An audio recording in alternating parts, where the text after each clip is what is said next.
नमस्कार सर्व विद्यार्थी मित्रांचं स्वागत आहे आजच्या व्हिडिओमध्ये।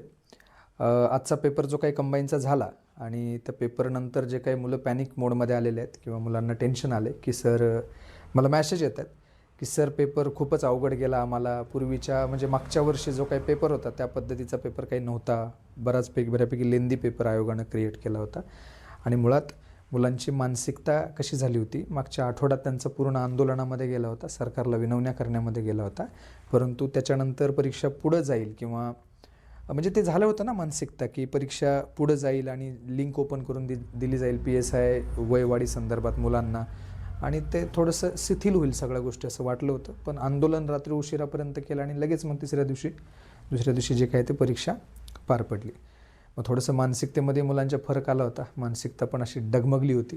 तरी मी सांगितलं होतं मुलांना की मानसिकता डगमगू देऊ नका, आपल्याला एक किंवा आठवड्याभरामध्ये मागच्या आठवड्यामध्ये अभ्यास नाही झाला म्हणून किंवा 2 दिवसामध्ये अभ्यास नाही झाला म्हणून परीक्षेवरती इम्पॅक्ट पडू देऊ नका, कारण मागचे 4-5 वर्ष 2-3 वर्ष किंवा 1 वर्ष तरी आपण अभ्यास केला आहेच ना, त्याचा कुठेतरी आपल्याला फायदा होतो परीक्षेमध्ये आणि होतो। फक्त तुमची मानसिकता तशी पाहिजे, तुम्ही फोकस पाहिजे त्या बाबतीमध्ये, तेव्हा कुठे त्या परीक्षेमध्ये त्याचा इम्पॅक्ट पडतो। परंतु आता बऱ्याच मुलांचे मेसेज आले की सर परीक्षा खूप अवघड गेली, आम्हाला पेपर खूप अवघड होता, मेरिट कसं होईल, मेरिट खाली येईल का, काय होईल? तर बोलूयात, मेरिटवरती पण बोलूयात। आयोगाने यावेळेस काय केलं आहे की मल्टीलायनर जे काय आहे क्वेश्चन्स बनवण्याचा प्रयत्न केला आहे। म्हणजे पॉलिटीमध्ये पण आपण बघितलं की थोडेसे लेंदी ऑप्शन्स टाकलेले आहेत। करंट अफेअर्समध्ये पण मुलांचं म्हणणं होतं की आउट ऑफ सिलेबस किंवा आउट ऑफ बॉक्स आलात, मुळात करंट अफेअर्सला सिलेबसच नाही। काय सिलेबस आहे? महाराष्ट्र, जग, भारत, ह्याच्या पलीकडे काही सिलेबस आहे का? नाही। मुळात तो आहेच रँडम टॉपिक है ना, डायनामिक आहे, त्याच्यामध्ये काही पण परीक्षेला विचारलं जाऊ शकतं। पण आयोग मागच्या काही वर्षापासून जे काही कंटिन्युअस पॅटर्न फॉलो करत आलेला होता करंट अफेअर्सचा, कुठेतरी त्याला बगल देण्याचा प्रयत्न आयोगाने केलेला आहे। आणि MPSCचे विद्यार्थी म्हणून येणाऱ्या परीक्षेमध्ये भविष्यामध्ये MPSCचा पेपर द्यायचा आहे म्हणून आपल्याला ते ॲडॉप्ट करणं गरजेचं आहे, ठीक आहे। आणि हे स्पर्धा परीक्षा आहे, म्हणजे काही ग्रॅज्युएशनची परीक्षा नाही किंवा 12वीची परीक्षा नाही, स्पर्धा परीक्षा आहे। आणि स्पर्धा परीक्षेमध्ये हे चढ उतार आहे आपल्याला पाहणं म्हणजे येतातच, आपल्यासमोर येतात, त्यामुळे आपल्याला त्यासाठी प्रिपेअर राहणं गरजेचं आहे। मग आता राहिला मुद्दा कट ऑफ खाली येईल का, तर बघा कॉम्पिटिशन पाहायला गेलं तर भरपूर आहे ह्याच्यामध्ये। याचं कारण असं आहे की पूर्वी कसं होतं, एक काही मोजके कोचिंग क्लासेस असायचे, ते कोचिंग क्लासेसला मुलं पुण्यासारख्या ठिकाणी दूरदूरच्या जिल्ह्यांमधून येऊ शकायचे नाहीत, म्हणून कदाचित त्यांचं ते गुणवत्तेचा लेवल जी होती ती थोडीशी कमी होती म्हणता येईल। परंतु आता काय झालं आहे, मोबाईलमध्ये प्रत्येक शिक्षक अवेलेबल आहे, मोबाईलमध्ये प्रत्येक ॲप अवेलेबल आहे आणि ॲफोर्डेबल प्राईजमध्ये अवेलेबल असल्यामुळे सगळ्यांना शिक्षणाचा कंटेंट उपलब्धता खूप जास्त झाली आहे। आणि जेवढी कंटेंट उपलब्धता जास्त होते तसं मग मुलं अभ्यास पण करतात, त्याच्यामध्ये जास्त एफर्ट्स घेतात स्वतःच्या गावी राहूनसुद्धा, आणि त्यातून मग ते मार्क्समध्ये त्यांचं परिवर्तन होतं आणि पुढे कट ऑफमध्ये त्याचा परिणाम घडून येतो। आता खूप जास्त कट ऑफ खाली येणार आहे का थोडासा पेपर अवघड झाला म्हणून, तर मला असं वाटतं तुम्ही आत्तापासूनच स्वतःला सांगा खूप जास्त कट ऑफ खाली येण्याचे चान्सेस नाहीत। म्हणजे एक जण म्हणत होते की सर 10-15 मार्कांनी, असं होत नाही, 10-15 मार्कांनी कट ऑफ खाली येणार नाही।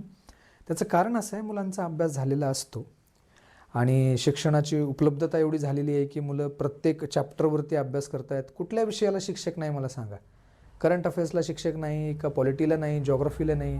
पूर्वी कसं व्हायचं, 1 लाख रुपये भरावं लागायचे एका क्लासला, मग तिथे एकत्रित सगळे शिक्षक येऊन शिकवायचे। आता तसं नाही, ज्या विषयामध्ये कमकुवत आहोत किंवा आपल्या सोयीनुसार आपण ते विषय सब्जेक्ट घेऊ शकतो का नाही बॅचमध्ये, मग हा मुद्दा आहे। त्यामुळं काय झालं आहे, अवेलेबिलिटी जास्त झालेली आहे, कशाची? कंटेंटची, शिक्षकांची, त्यामुळं मेरिट हे कमी होत नाही। थोडासा इम्पॅक्ट ह्या परीक्षेच्या पेपरचा होऊ शकतो, मुलांच्या सायकोलॉजीमुळे थोडंसं चुकू शकतं, परंतु असं नाही की पूर्णच तो मेरिट खाली येईल। आता कुठे कुठे गफलत होते या परीक्षेमध्ये, तर महत्त्वाचा मुद्दा असा आहे की ह्याला आहे वेळ कमी, 1 तासाच्या वेळामध्ये पूर्ण पेपर सोडवायचा, 100 क्वेश्चन आपल्याला अटेम्प्ट करायचे आहेत। पण ठीक आहे, आता 1 तास म्हणजे 60 मिनटं, ते 60 मिनटंमधले पहिले 5 मिनटं तर आपले ते प्रिपरेशनमध्येच जातात। म्हणजे ते जे काही आहेत ते तिथले शिक्षक येणार, सह्या करा म्हणणार, हे 5 मिनटं त्याच्यामध्ये डिस्टर्ब करतात, बरोबर। आणि एक प्रश्न आपल्याला 35 सेकंदामध्ये किंवा 34 सेकंदामध्ये समजा सोडवायचा आहे, फक्त सोडवायचा का, आधी तो क्वेश्चन वाचायचा आहे, मग त्याच्यावरती विचार करायचा आहे, विचार करून एलिमिनेट करायचं आहे, त्याच्यानंतर फायनल स्टेजला तिथं उत्तर टिक करायचं आणि पटकन तिकडे जाऊन आपल्याला OMRमध्ये तो भरायचा आहे. ओके, ही सगळी प्रोसेस 35 सेकंदामध्ये करावी लागते. हेच सगळ्यात मोठं चॅलेंज आहे कंबाईनच्या परीक्षेमध्ये मुलं फेल होण्याचं. त्यातल्या त्यात हे सगळं झाल्यानंतर शेवटी जेव्हा मुलं त्या मॅथ रिझनिंगकडे जातात आणि मॅथ रिझनिंगचे क्वेश्चन जर ट्रिकी आले तर समजा टाईम चुकला. का तर मॅथ रिझनिंगमध्ये तुम्हाला फॉर्म्युले लावून सगळं सोडवावं लागतं आणि तुमची जर प्रॅक्टिस नसेल तर तुम्ही विचारच करू नका पास होण्याचा. मी स्पष्ट सांगतोय. तुम्ही मॅथ रिझनिंग मागच्या एकाच महिन्यात केलं असेल आणि इथून आधी मॅथ रिझनिंग केलंच नसेल तर तुम्ही विचार सोडून देणं बरं राहील. का मॅथ रिझनिंग एक असा घटक आहे तुम्हाला पहिल्या दिवसापासून, म्हणजे आज तुम्ही MPSCच्या अभ्यासाला सुरू करताय तर इथून पहिल्या दिवसापासून परीक्षेच्या आदल्या दिवसापर्यंत तुमचं रोज मॅथ रिझनिंग झालं पाहिजे 2 तास. त्याच्याशिवाय पर्याय नाही. मी समजू शकतो पॉलिटीसारखा विषय, जॉग्रफीसारखा विषय, इकॉनॉमीसारखा विषय, हिस्ट्रीसारखा विषय हा एक साचबद्ध पद्धतीमध्ये करून त्याला ठेवता येतं बाजूला, की पॉलिटी 10 दिवस केली मी बाजूला ठेवून दिलं, इकॉनॉमी केली ठेवून दिलं. करंट अफेअर्स आणि मॅथ रिझनिंग हे तुम्हाला तसं करता येत नाही. तुम्हाला परीक्षेपर्यंतच घेऊन जावं लागतं त्याला. आणि तिथं पण मग प्रॉब्लेम काय येतो स्पीडचा. मुलं भरपूर अभ्यास करतात. काही मुलांची इतकं पाठांतर असतं भयानक, आणि पाठांतराचा फायदा होतो कंबाईनच्या परीक्षेत, पण तेच शेवटी स्ट्रॅटेजी जर चुकली समजा परीक्षेमध्ये तर सगळं चुकतं. त्यामुळं 2 गोष्टी आहेत. एक आहे तुमची स्पीड आणि तुमचं पाठांतर. ह्या 2 गोष्टी तुम्हाला जर जमल्या तर तुम्ही जिंकलात असा विषय आहे. ठीक आहे. आणि काही मुलांचं म्हणणं असतं सर मी पाहिलेत, आता माझ्याकडे 6,500 स्टुडंट आहेत तर मी पाहिलेत. मुलांचं कसं असतं सर हे 5च सब्जेक्ट करतो मी 4च करतो, तर काय सांगावं ना कोणता सब्जेक्ट किती अवघड होईल. आता करंट अफेअर्सनं कसं तुम्हाला म्हणजे टेन्शनमध्ये टाकलं. तर असा एखादा विश्वासू विषयानं जर धोका दिला तर ऐन टायमाला परीक्षेतून बाद व्हावं लागतं आणि 1 वर्ष पुढचा परत तुम्हाला त्या प्रोसेससाठी थांबावं लागतं. आणि समजा 1 वर्ष परत थांबलात आणि परत एखाद्या मार्गाने गेलात तर परत दुसरा वर्ष, म्हणजे इथे एक चूक 1 वर्षाची आहे. म्हणून आता काय मग कन्क्लुजन काय, किंवा आता ह्या पेपरचं काय, तर ह्या पेपरमध्ये खूप जास्त कमी स्कोर येईल. तुम्ही 40च्याच मध्ये आहेत, 40 मार्कांच्या तुम्ही मध्ये आहेत, 45 मार्कांच्या मध्ये आहेत आणि तुम्हाला वाटते मी पास होईन किंवा काय होईन, तर थोडंसं विचार करा की डायरेक्ट 40 मार्क्स 30 मार्क्स मुलं म्हणतायत सर खूपच कमी येईल 15 मार्क्स, असं होत नाही.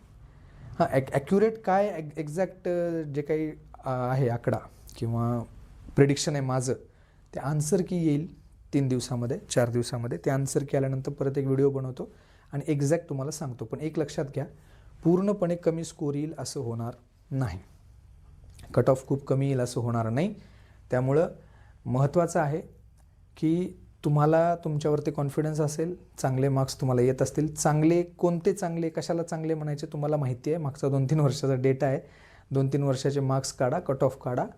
चांगले मार्क्स कशाला म्हणतात हे तुम्हाला कळेल. मला काय म्हणायचं आहे तुम्हाला कळालेलं असेल. मी स्पष्टपणे कुठला आकडा सांगणार नाही, उगाच विद्यार्थ्यांची मनं दुखावली जातात.